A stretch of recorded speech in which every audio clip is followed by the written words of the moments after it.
Another issue that plagues the lake area is the locals' seeming disregard for the fate of their immediate ecosystems.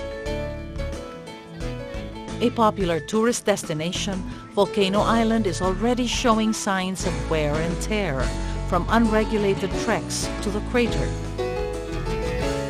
Fortunately for Ross and her fellow volunteer crusaders, allies do exist. Peter Capatosto and the staff of the Taal Lake Yacht Club share Ross' vision for Taal Lake.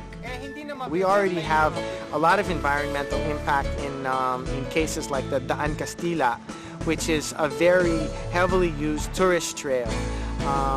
But we're going to, with the greater influx of tourism, which is really good for the country, we have to manage the whole island a lot better. So we started out, at the very beginning, we started out by simply promoting environmentally friendly sports. So that's rowing, kayaking, sailing, windsurfing, and we even had the local populace literally laughing when we said, we'll teach your kids to sail, we'll do stuff like that.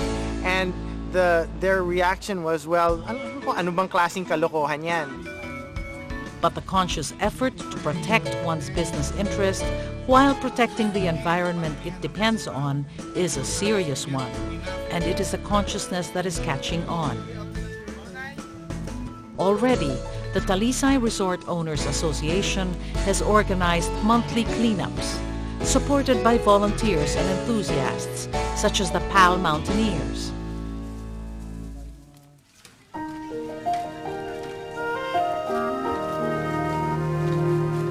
It's a volunteerism, act of volunteerism in preserving the environment.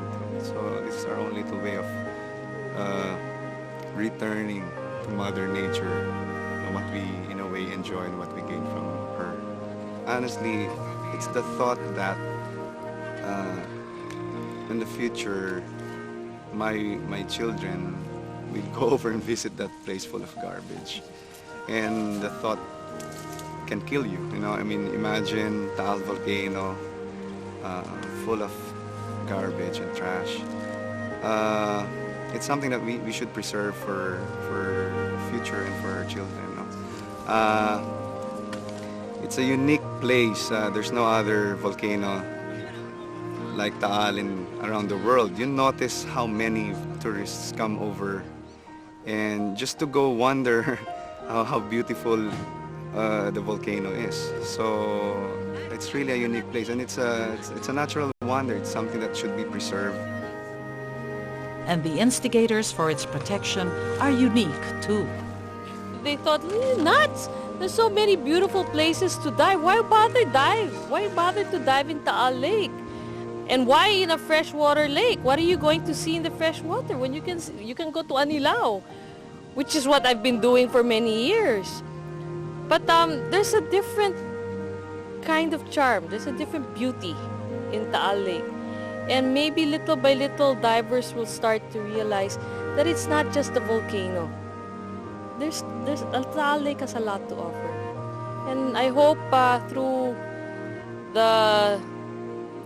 the efforts of people I've met, through our efforts, little by little, people will start to realize that it's something that has to stay. We have to do something now if we want to enjoy this, if we want our children to enjoy this lake in the future.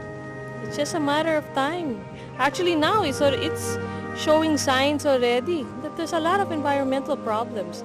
And one is the fish cages. But that's business, eh?